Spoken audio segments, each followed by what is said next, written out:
Good morning. Welcome back to No Manual Needed podcast. I am your host, Anita, and we are in episode 3. Today we'll be talking about budgeting. What is budgeting? Budgeting is telling your money where to go and how much, as opposed to wondering where your money went. We have 6 ways you can budget your money. But first, we need to understand, we need to have a money list. What is a money list? A money list is a list that comprises of everything you spend your money. I want you to do this on top of your head. Think about every little thing you spend on every day for 30 days or 31 days in a month. After writing it all down, I know some things would be quite difficult because you wouldn't know the specific amount you spend on. So you need to retrieve an income statement of, of like 2 months and approximate on the things you are not sure about. Okay, after having the money list, I want us to now categorize the expenses. The first category is the bills category. These are things that you cannot do without. These are things that if you don't pay, somebody will be at your door.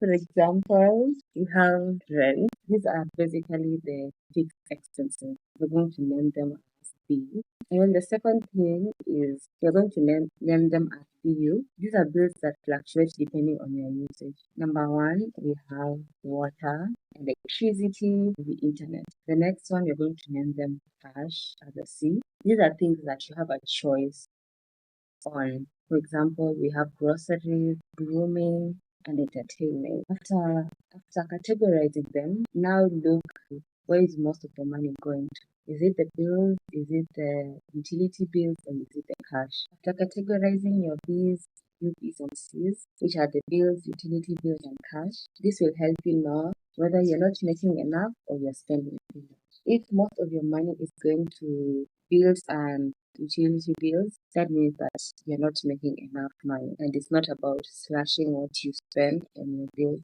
and utility bills. If most of your money goes to cash expenses, that means you have a habit of spending too much. Let's now dive into the budgeting systems or strategies that we can use. Number 1, we have the 50%, 30%, and 20% budgeting rule, which means that 50% goes to your mandatory needs, which we've already listed above. So it means that when you add all of your bills and utility bills, they must add up to 50% or less.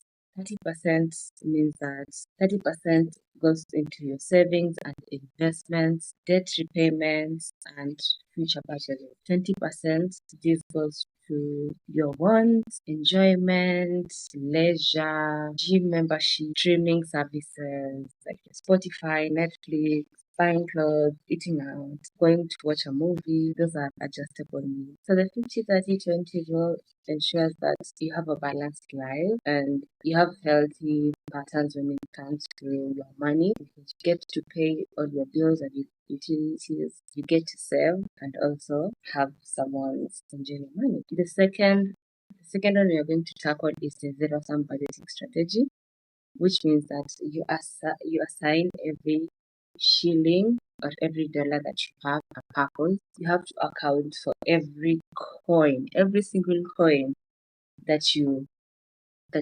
earn or that you are given, including miscellaneous costs. No money is left unaccounted for.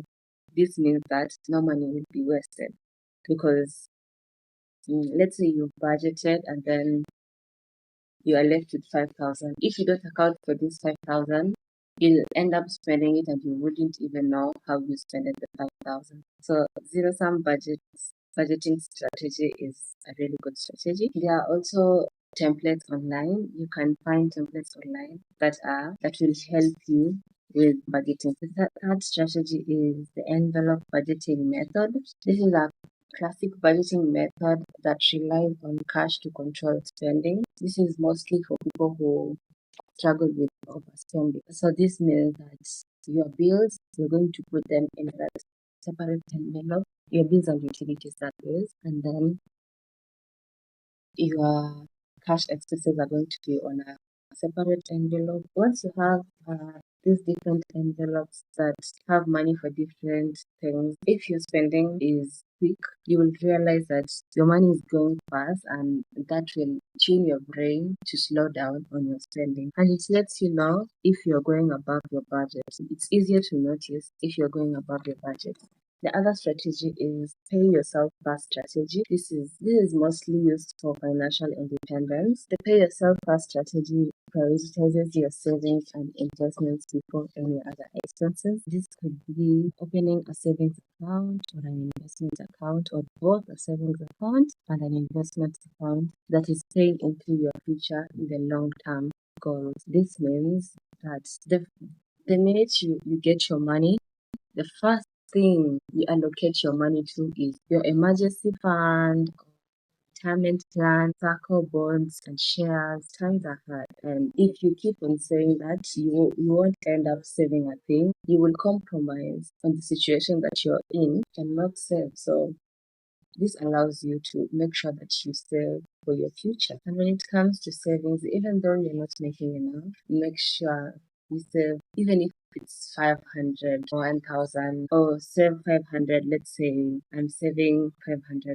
to my emergency fund and I'm saving 500 into my circle. At the end of the day, it's better than not saving at all, because it makes a huge difference. I know you see that it's little, but in the long run, it makes a huge difference. The compounding interest aspect of it, voila. So this method helps you prioritize saving and investing for yourself in the long run.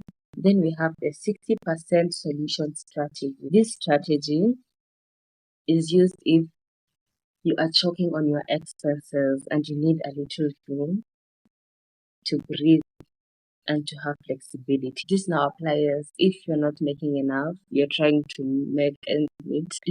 Limit your mandatory bills. These are your bills and utility bills and expenses to 60% of your income. Make sure that when you calculate all your bills, utility bills, and all your expenses, they amount to 60%, and you're left with 40% for everything else, which includes saving, debt repayment, entertainment. This helps you do not live paycheck to paycheck, and it helps you to live within your means. What does this mean? Live in a house that you can afford, in a neighborhood that you can afford, but also don't compromise on security. Then we have the bare bones budgeting strategy. This is when you are surviving, hanging on a thread. This is a necessities only budget for tough times. What is a bare bones budgeting strategy? This is a monthly spending plan that strips out all of the luxuries. You can use this when times are tough on you financially, or if you are deep in debt and want to get out of the debt. Once you are in debt, you're at a risk of getting into deeper debt because you have no savings. In case of emergencies, you dip into deeper debt because you have no savings. This implies that you spend on necessities only as you ever to get out of that situation.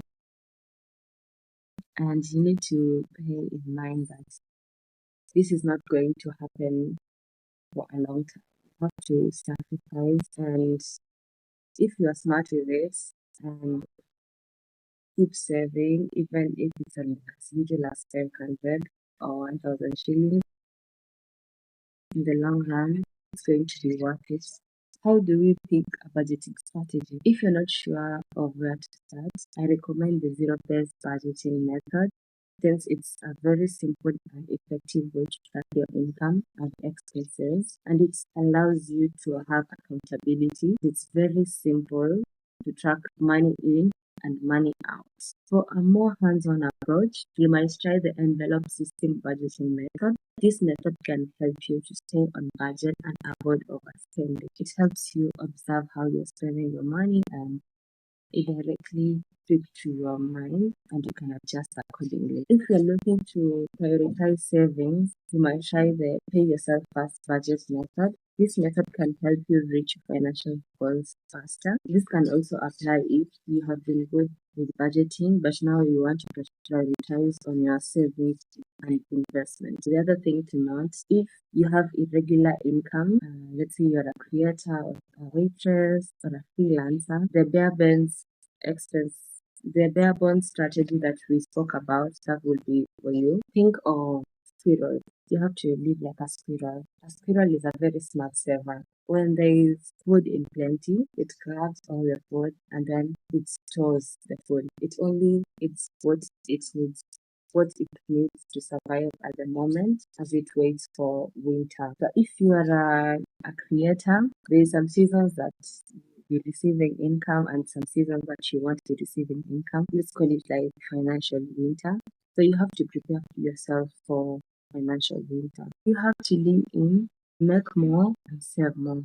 Live by percentage. Let's say in every shilling that I make, 25 cents will go to my taxes, 72 cents will go to my bills, and 3 cents will go to. Once you have established the percentage, it will be easier for you to.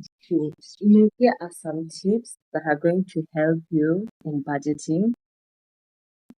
Number one, I know we've listed all our utility bills and cash. Don't forget your tithe. In this day and age, you don't need discipline to help you budget. Automation is the new discipline. If you're employed, you can go to your HR or the payroll and tell them that you would love your bills to be split. I'd advise you to have 4 accounts, 2 checking accounts and 2 savings accounts. You can have more. Once you have these 2 checking accounts, one checking account will go to your bills and utility bills. Then the other checking account will be for your spending. Your bills account, for the bills account, opt out of a debit card so that you don't spend it. Let it be an online bank. For the spending account, you can have the debit card and make sure they do a direct deposit. This will help you to not incur any cost. They will waive the cost fee of doing the transfers. So in your bills account, this account is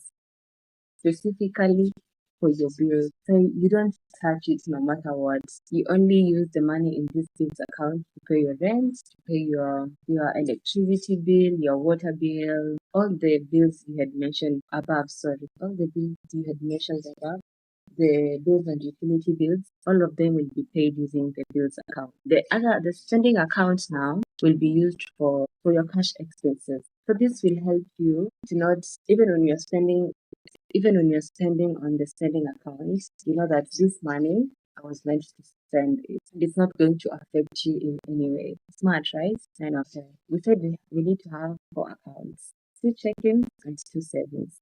Let's talk about now the savings account. For the savings account, make sure that the account is a high yield savings account. The first savings account could be an emergency fund, and the second savings account could be one account. You can have more if you have different goals. So different accounts for different goals. But at least have, and make sure you automate them. So whenever you're paid, a certain amount is channeled directly to your bills account. By this time, you know what percentage goes where because you have done your budgeting. So once you have established what your budget is, once you get your money, it's channeled directly to where it's supposed to be. The percentage that needs to be in your bills account goes. The percentage that needs to be in your spending account goes to your spending account. The percentage that needs to be saved in your emergency fund goes to your emergency fund. And the percentage that is supposed to go to your goals account goes to your goal. And also your tithe. You can automate your tithe. It goes directly to your tithe. With time, once you are good with money, you'll realize you can live with up to 30% of your income and save up to 70%.